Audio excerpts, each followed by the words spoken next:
जम्मू के general bus stand से जुड़े व्यापारियों की संस्था ट्रेड वेलफेयर एसोसिएशन ने पुराने बस स्टैंड की जर्जर हालत पर गंभीर चिंता जताई। एसोसिएशन के पदाधिकारियों ने कहा कि बस स्टैंड परिसर में बुनियादी सुविधाओं की कमी और खराब ढांचा यात्रियों व व्यापारियों दोनों के लिए परेशानी का कारण बन रहा है। उन्होंने प्रशासन से मांग की कि बस स्टैंड की इमारत, शौचालय और जल निकासी व्यवस्था की जल्द मुरम्मत करवाई जाए। जी सर, क्या कहेंगे आज का जो क्या मुद्दा है और यहाँ पर क्यों बुलाया गया? बात ये है कि ये मुद्दा तो बहुत गंभीर है। बात ये है कि इस बिल्डिंग को जहाँ पे हमारी दुकानें हैं, ये एक वेटिंग हॉल है, तो ये जिसको हम सराय बोलते हैं। तो ये एक सिंगल खाली ग्राउंड फ्लोर है इसका, इसके ऊपर कुछ नहीं बना हुआ। तो ये समझ नहीं आती गवर्नमेंट ने कैसे इसको अनसेफ डिक्लेयर किया है।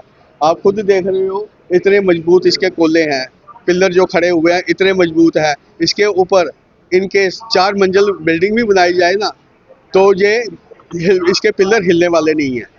तो हम ये एक मिलीभगत साजिश थी, ये क्योंकि जब नया बस स्टैंड वहाँ बन रहा था तो डिपार्टमेंट जेडीए वालों ने ये सोचा कि इसको भी हम अनसेफ डिक्लेयर करते हैं, तो और यहाँ पे तोड़ के तो नया बस स्टैंड पहले उस जैसी बिल्डिंग बना देते हैं। यहाँ पे इनकी सोच वैसी थी, मगर इन्होंने ना दुकानदारों को विश्वास में लिया, ना ही कोई हमारे से चर्चा की, तो उन्होंने जल्दबाजी में अनसेफ डिक्लेयर कर दिया। तो हम चाहते हैं ये पहला नंबर इसकी ये हाई लेवल इंक्वायरी होनी चाहिए कि अनसेफ एक ग्राउंड फ्लोर क्यों, खाली एक ग्राउंड फ्लोर है, इसके ऊपर कोई बिल्डिंग नहीं बनी हुई है, बिल्कुल ग्राउंड फ्लोर है। आप खुद देखो कितनी मजबूत है, कितनी ज़बरदस्त कोलिंग है इसके, कितने ज़बरदस्त पिलर हैं, तो इसको कॉलम कितने ज़बरदस्त बने हुए हैं, तो समझ नहीं आती ये कैसे हुआ। तो हम चाहते हैं कि इसे हाई लेवल इंक्वायरी होनी चाहिए, क्योंकि मेरे को याद है कि जब हम जहाँ पे थोड़ा सा लीक कर रहा था तो हम जेडीए ऑफिस में गए थे, तो वहाँ पे हमने वहाँ के उस वक्त के एक्सीएन श्री पंडोर साहब से हमने बात की थी। तो पंडोर साहब ने उन्होंने कहा कि इसके ऊपर कितना खर्चा आता है, तो हमने कहा कि 40-50 हज़ार रुपया खर्चा आएगा, लीकेज सारी बंद हो जाएगी। तो वो कहने लगे कि आप करवाओ। तो मैंने कहा हमको लिख के दे दो, हम करवा देते हैं। तो बाद में उन्होंने भाई क्या सोच आई, उन्होंने AEE को बुलाया, जेई को बुलाया, तो उनसे बात करने लगे। तो बात कहते हैं कि एक एस्टिमेट बनाते हैं बड़ा सा, बाद में एस्टिमेट बना दिया 1.5 करोड़ का। तो उस वक्त बस स्टैंड की नई बिल्डिंग भी बन रही थी, तो जेडीए डिपार्टमेंट नहीं चाहता था कि इतनी बड़ी अमाउंट जहाँ पे लगाई जाए, तो वो एस्टिमेट वापस आ गया। जब हमने पता किया तो उन्होंने ये कहा कि ये बिल्डिंग एस्टिमेट ये पास नहीं हुआ। तो मैंने कहा पास कैसे होगा, 50 हज़ार जहाँ लगना वहाँ पे आप 1.5 करोड़ रुपया लगवा रहे हो। कहने लगे कि नहीं, तोप का लाइसेंस मांगेंगे तो कम से कम बंदूक का तो मिल जाएगा। हाँ, तो फिर बाद में बोलने लगे इसको अनसेफ डिक्लेयर करवाते हैं, ऐसा बोल दिया उन्होंने। हाँ?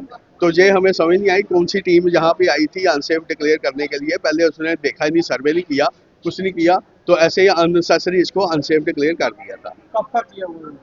ये 2 साल हो गए, 1.5 साल हो गया। तो रोज और डिपार्टमेंट वाले आते हैं हमें परेशान करते हैं। तो पहले ये तो देखो भाई कैसे हुआ, बिल्डिंग अनसेफ डिक्लेयर है कि या नहीं। हम तो चाहते हैं ये साथ वाली जो बिल्डिंग है, साथ में जो लगी हुई बिल्डिंग 2 स्टोरी है ये बिल्डिंग, इसको थोड़ा सा मेंटेनेंस की ज़रूरत थी, तो इसको मेंटेन किया जाए अच्छी तरह, ठीक था। ऊपर होटल है, कमरे बने हुए हैं, कमरों को रिपेयर किया जाए, कम से कम ज़्यादा खर्चा तो होता नहीं है। होटल भी चल पड़ता था, वहाँ पे हॉल भी बने हुए हैं, वो हॉल भी चल पड़ने थे। तो इन्होंने जानबूझ के अपना यहाँ पे इसको अनसेफ डिक्लेयर करा के, तो वहाँ पे इतना जो रेवेन्यू मिलना था वो बंद हो गया है। ये इसकी मैं चाहता हूँ कि हाई लेवल इंक्वायरी होनी चाहिए इसके बारे में, और दुकानदारों को जो खामखा डिस्टर्ब किया जाता है ऐसा नहीं होना चाहिए। एसोसिएशन का कहना है कि रोजाना हजारों यात्रियों की आवाजाही को देखते हुए इस स्थान का रखरखाव प्राथमिकता के आधार पर किया जाना चाहिए।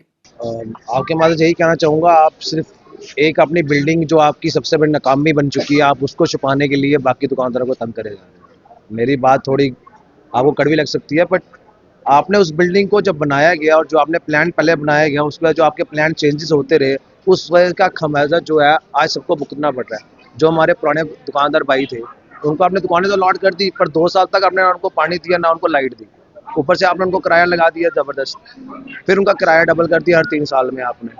तो आप उस बिल्डिंग को चलाने के चक्कर में आज आप हर एक दुकानदार को जो यहाँ पे आपका बैठा है, जिन्होंने आपके उस टाइम पे ऑक्शन करके आपसे दुकानें ली हैं, आपको रेवेन्यू जनरेट करके दी है इतने सालों से, 40 सालों से, आज आप उनकी पेट पे लात मारने की बात करें सिर्फ इसलिए क्योंकि आपको अपनी नाकामी छुपानी है।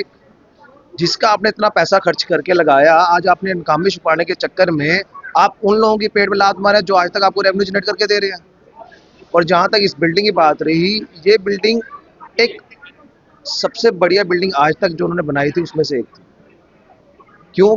इसमें जो मार्केट है, हर मार्केट की हर एक दुकान आपको सामने से दिखती है और जो बसेस हैं उनको कभी कोई दिक्कत नहीं होती है।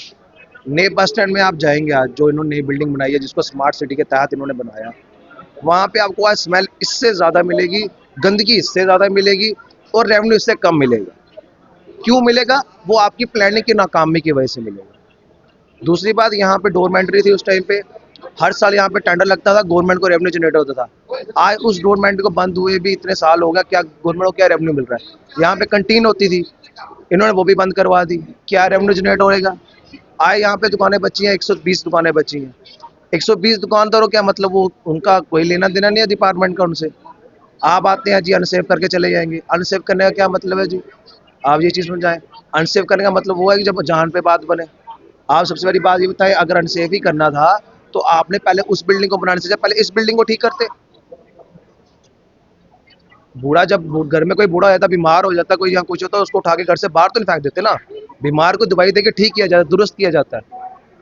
पर पता नहीं ये कौन सी डिपार्टमेंट में क्या चल रहा है, क्या नहीं चल रहा। मैं तो चाहता हूँ नए बस स्टैंड की हाई लेवल इंक्वायरी होनी चाहिए कि आखिरकार इसके प्लान इतना चेंज क्यों किए गए हैं। और आज अगर इतना बड़ा आपने प्रोजेक्ट बनाया है नया बस स्टैंड का, आप उसकी इंक्वायरी करें, वहाँ से आज बसेस क्यों नहीं मुड़ती हैं, वहाँ पे क्यों कोई लोग काम करके राजी नहीं है, जो काम कर रहे हैं उनको क्यों दिक्कतें आ रही हैं। हाई लेवल इंक्वायरी तो वहाँ पे होनी चाहिए। यहाँ पे तो आपने अनसेव करके आपने बैठ गए अपने ऑफिस में जाके कि आप क्या चाहते हैं? हम तो सर यही चाहते हैं जैसे टाउन हॉल की तर्ज पे इसको भी रिपेयरिंग की जाए, रेनोवेट किया जाए। और टाउन हॉल की अगर आप अपने लिए बैठने के लिए ऑफिस को आप रेनोवेट कर सकते हैं, तो आप आम दुकानदारों के लिए जो आपको रेवेन्यू जनरेट करके दे रहा है और आपकी तनख्वाहों में आपका हिस्सेदार बन रहा है और टैक्स पेयर है, क्या आप उनकी बात नहीं सुनेंगे? अपनी आपने कुर्सी बचाने के लिए या कुर्सी पे बैठने के लिए आपने टाउन हॉल को रिपेयर कर लिया, बट आप इस बस स्टैंड को, यहाँ से आपको इतना रेवेन्यू जनरेट हो रहा है, आप उसको रिपेयर नहीं करें। क्यों नहीं करेंगे? सिर्फ एक चीज़ के लिए, अपनी नाकामी छुपाने के लिए। आपके माध्यम से यही मेरी रिक्वेस्ट है कि आप प्लीज़ इस पे गौर करें, इसको रेनोवेट करवाएं। किस डिपार्टमेंट के अंदर आता है? सर पहले तो जेडी अंडर के आता है, अब शायद इनकी आपस में कोई बात अभी भी जेडी के अंदर है, पर इनकी कुछ आपस में बात चली स्मार्ट सिटी के तहत।